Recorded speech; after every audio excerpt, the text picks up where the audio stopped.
I think Holly's absolutely amazing, and she restores my faith that we're not talking to ourselves, and that it's not just, great people in the Labour Party like Dr. Allen, who you've already heard from already, and Simon, your amazing PPC, who are fighting this battle on a local level. But there's a huge movement building right across Britain that's demanding change. And the reason that they're demanding that change is because the science is clear. The Met Office, the IPCC, numerous scientists have said, if we don't take dramatic action now to curb climate change, it will be too late. We will not be able to reverse it, and our future looks bleak. It's a future that has mapped out in front of it food shortages, insecurity, economic unrest, rising sea levels, drought, famine, flood, you name it. And that's not just right across the world, that's here in Britain. And when we talk about food insecurity, it's important not to get desensitised to that, because that means people will starve. And with an economy like ours that's so reliant on importing quite a lot of our food, any impact that's felt throughout the world in relation to climate change will impact on our food supply chain, and we need to remember that. But we've also got to remember that whilst many of us in this room are switched on to this and we understand, there are many people in our communities who don't have the luxury of being able to think about climate change. They're thinking about survival. They're thinking about whether they've got a job, whether they can pay their rent, whether they've got enough food on the table for their children.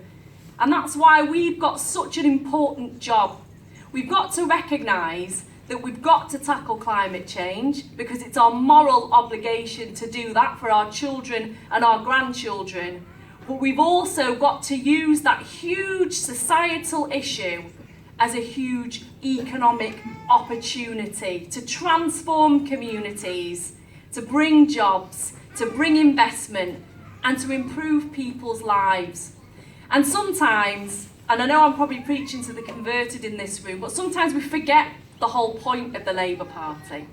And the whole point of the Labour Party, to me, is to have right at the core of our belief system that our role as a party is the betterment of our people. It's to deliver the best possible quality of life that we can as a government through every single economic decision that we make.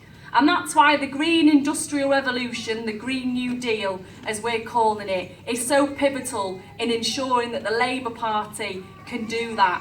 And I'm quite excited about it because I know that when we go into the general election, we won't just be slating the Tories and telling everybody how bad Boris Johnson is. We'll be setting out a vision for the future.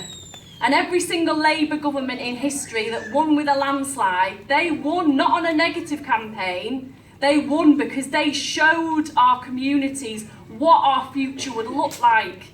And certainly for me growing up, I'm 40, it's hard to believe, but certainly for me, when I was a child growing up, I remember I used to get this magazine every month that my dad used to go to the paper shop and get, and you used to put it in a little lever arch file. It was called Quest magazine, and it used to talk about the science of the future, what kind of technologies we were going to have in 30, 40, 50 years, whether we were going to have flying cars and things like that.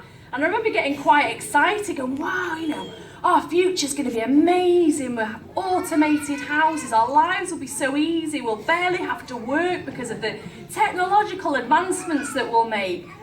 And I was excited. But somehow, through our economic policy over the last 40 years, I won't start on my rant about Margaret Thatcher and how that's where it all started, but somehow we lost that optimism, that thirst for a better life, that thirst for new technologies and advancement. And through the Green Industrial Revolution, I think we can bring that excitement back.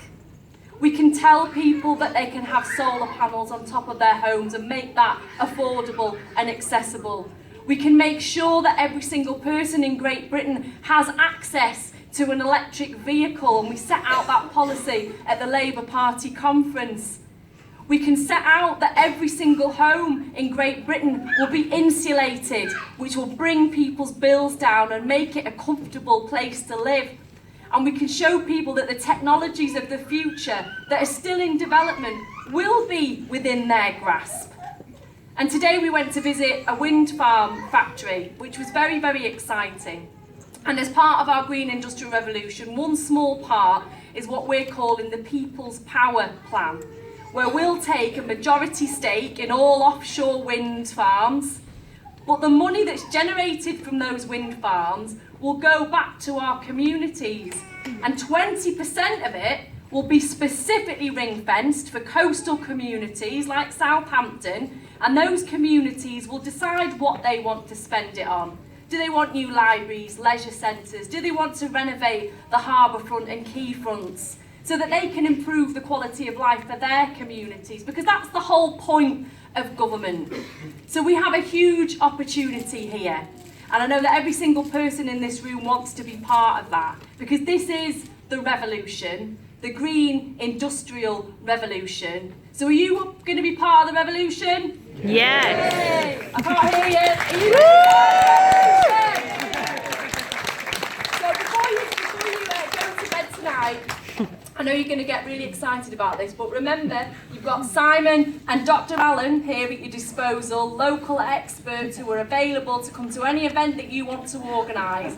And on the Labour Party website, we've got a specific page dedicated to the Green Industrial Revolution. It goes all the way through from signing a petition and getting your friends and family to sign up to that, all the way through to organising your own Green Industrial Revolution events where you can get people from your community to have discussions about what they want to see here in Southampton and in the South East. So get involved as much as you're able to and spread the word, because the next general election has to be positive. It has to provide hope.